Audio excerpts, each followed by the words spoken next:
One moment it was paradise, the next hell on earth.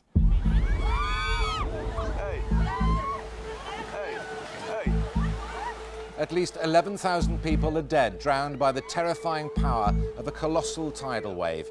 It was caused by a massive undersea earthquake off the coast of Indonesia. This was the biggest disaster I had ever covered until that point, probably the biggest disaster I've covered since then as well. That wave is a good 15, 20 feet tall. Easy. And I just thought, I'll just put the news on and just check to see what's happening. And I saw the first pictures that were breaking of the tsunami. The phone rang, pack a bag, get to Heathrow Airport, you're going to Thailand. Multiple teams were being dispatched. Right across the Indian Ocean it came, a roaring, pounding shockwave, sweeping away everything and everyone in its path. The fate of these people is unknown tonight.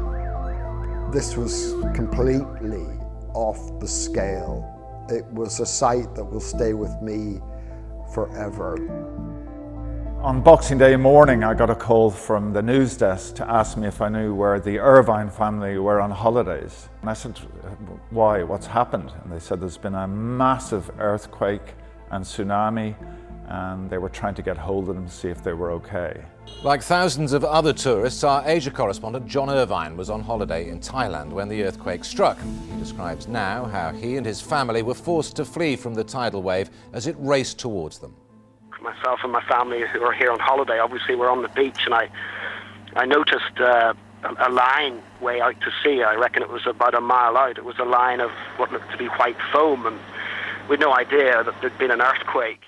On that Boxing Day morning, my wife Libby and our two children, Elizabeth, who was then aged 9, and Peter, who was 5, were on a beach on the island of Koh Yao Noi in the middle of the Andaman Sea.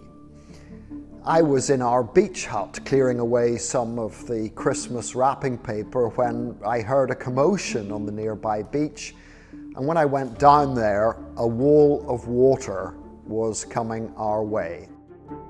Lots of things went through my mind actually in a split second.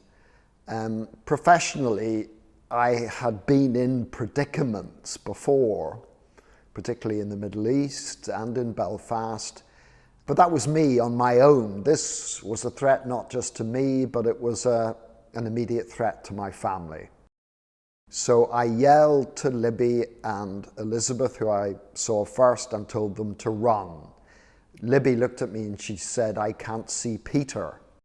He was standing ankle deep in water, stock still, mesmerized by the wave that was coming our way. Now, I ran 20 feet to grab him, and I knew when I grabbed him by his wrist that we were just too late. The wave was moving that quickly.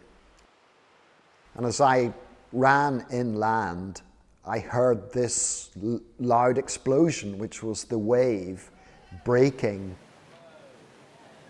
It was just a frothing mass bearing down on my son and I, and eventually it caught us up, and we were carried with it through the resort, ending up in a rice paddy in mud.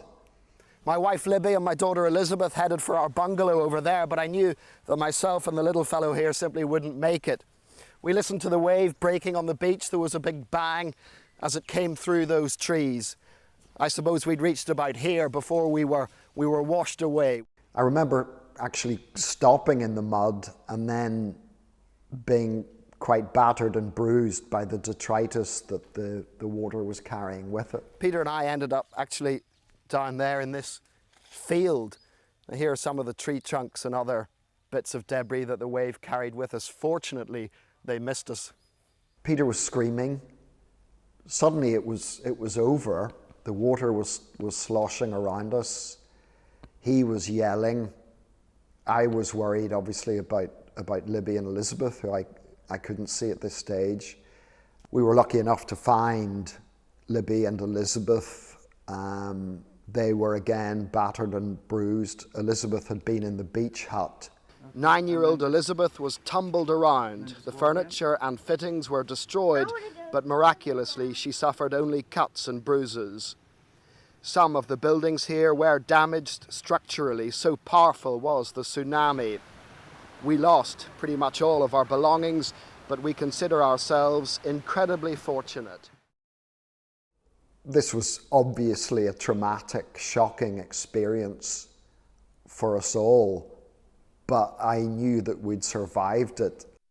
We were just sitting on the high ground, looking out to sea, counting our blessings, and I saw this woman, another tourist, who had a mobile phone, and I begged her, and she kindly let me use the phone. So I phoned the news desk in London. I said something like, "You'll never believe what's happened to me." And they said, "Actually, we've got an idea. Are you all okay?" And I recounted our story and said, "We're fine." And they said, "Can you go on air?" Which I think I did fairly quickly. And John, what's been happening since you managed to escape, since the tsunami went through? What's been happening in the area where you are? Well, everybody was extremely concerned about a second wave, so we headed up a hillside to get to what high ground we could. Now we've taken our chances and we've come down. There wasn't much there in terms of looking after the children, distraught children, and we're clearing up, seeing what we can do, trying to get a bite to eat, and hunkering down for the night, as it were. My great friend and cameraman Sean Swan, who was in Dublin at the time, hot-footed it to the airport and actually made it out to our island the following morning, December the 27th. I was given 2 jobs. One was film as much, obviously, and for a report on what had happened. And 2 was get the Irvine family off the island safely. Sean and I headed out onto the Andaman Sea, filmed a story. On the morning of Boxing Day, many tourists would have come out to little islets like this one. Just how many snorkelers were in the water when the tsunami struck, nobody knows. But there are estimates that as many as 100 snorkelers drowned in this area. We continued to work in Thailand for a couple of days, and then we were asked to go to the epicenter of the tsunami, which was Banda Aceh. Banda Aceh, its famous mosque shrouded in smoke, the clock frozen at 8:30, the time, the date, the year, Indonesia will never forget. We were on holiday in Australia. I was a correspondent for ITN at the time, and I got a phone call saying there's been an earthquake. Looked like there were quite a lot of casualties. They weren't really sure. Reports of a possible tsunami. Could I get to a place called Banda Aceh in Indonesia? I remember kind of circling over the airport, and it looked as if a nuclear bomb had gone off in the centre. There was barely a building left standing near the coast. And then I really vividly remember as we left the airport, the first roundabout we came to was just piled up with dead bodies. And that continued as we drove into the city. Just so many corpses that have been left. I think about 250,000 people were confirmed dead at the end of that disaster. We've seen so many bodies here, but this is the only one we've seen having any sort of funeral rites performed on it. Hundreds and hundreds of other people, thousands, tens of thousands, have just been simply scooped up by diggers and dumped in mass graves. So when we first arrived, it was still really in the very early days of the emergency response. There were barely any aid agencies there. We were the first ITN team into Banda Aceh, and one of the first British journalists there. To paint a picture, we were sleeping in the kind of governor's compound initially, in a mosque as part of this compound, which hadn't been damaged. We were getting massive aftershocks, which was very unnerving. And then just combined with the, very distressing scenes of what we were seeing. There were, you know, literally dead bodies just outside where we were sleeping. There were huge big ships that had been washed inshore, you know, almost the size of sort of tankers that had been taken about a mile inshore. Extraordinary sights, boats perched on the top of houses and so on. So some really remarkable, distressing scenes which I'll never forget. 4 days on, this is the scene in the port area, perhaps one of the most devastated sectors of this crippled town. We picked our way through with our guide, missing persons posters pinned to upturned trawlers. It was surreal, obscene, stranded boats, the twisted wreckage of a once thriving fishing community. If you fill your bath at home, it weighs roughly half a ton. Put millions of baths of water together, move it at between 30 and 40 miles an hour, and it's going to do a lot of damage, which is exactly what happened there. This was an affluent neighborhood, and there were barely 2 bricks left cemented together. It was that bad. In some areas, the only evidence that there had been houses there were the tiled floors of bathrooms and kitchens. That's it. There was nothing else.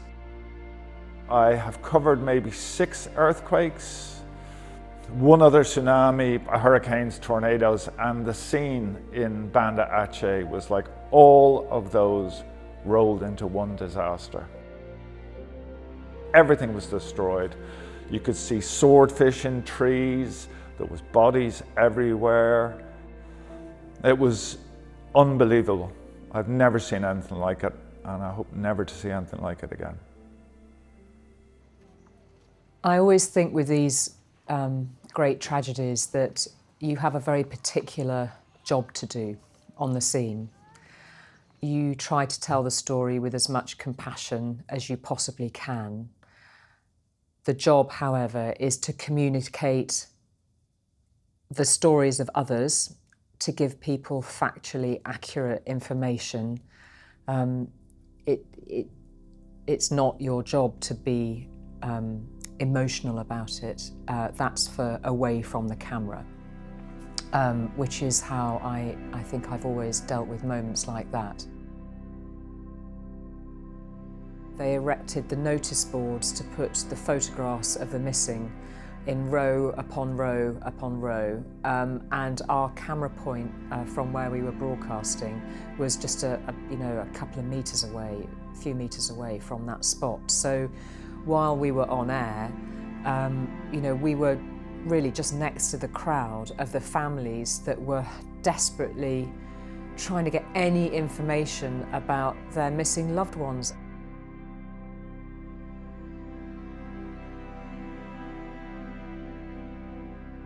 There are no words, so there are hands covering mouths, standing, praying in front of these notice boards of the missing, and it was absolutely heartbreaking to witness. The death toll is so high that people have no option but to view a picture gallery of the deceased to discover friends or family have been killed. The pain of looking at faces they once cherished, now appallingly disfigured. I found this one particularly hard because I'd just left my baby at home with my husband. He was just coming up to his 2nd birthday. I was conscious of all those families who were looking at the notice boards looking for missing children, and it was utterly heartbreaking. But there was one memory which really stands out for me in those moments. When there were throngs of families around those boards putting up new photos, putting up new information, and the people who lived locally were obviously having to try to support those families too, and they were taking it upon themselves to come and support the news teams who were there.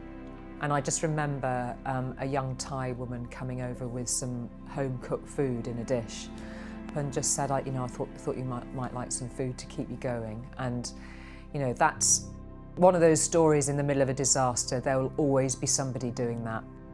And this whole community had enveloped all these families, and they would have been grieving too, they would have lost loved ones, they would have been hit hard too. It hit with brutal speed. As they were swept along, people gripped onto anything they could to stop them being dragged away. For some, the surge was too powerful, the effort just too much. Homes were torn apart, huts and shacks reduced to nothing more than floating debris. Cars, boats, and even buses were picked up and tossed around like children's toys. In the coastal resorts, it took just moments for paradise to be transformed. Beaches became battlefields. I think the Boxing Day tsunami, it was that awful contrast between this appalling tragedy in the midst of Christmas, in the midst of people's holidays, made it so particularly sort of strikingly painful. I just think in terms of the sheer vastness of this story, it's hard to compare it really. It was unlike anything I've ever reported on since or before, in terms of the level of destruction, in terms of the death toll, and in terms of the challenge of reporting that story. I don't think I'll ever forget what we saw in Aceh.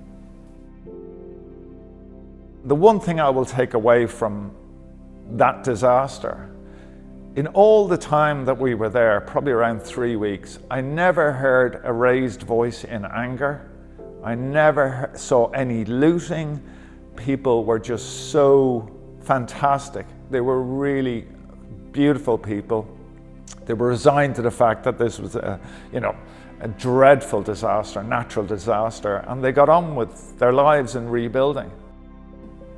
It was an astonishing story that spread across quite a swathe of the world, and it will undoubtedly be one of the enduring memories, not just of my career, but my life.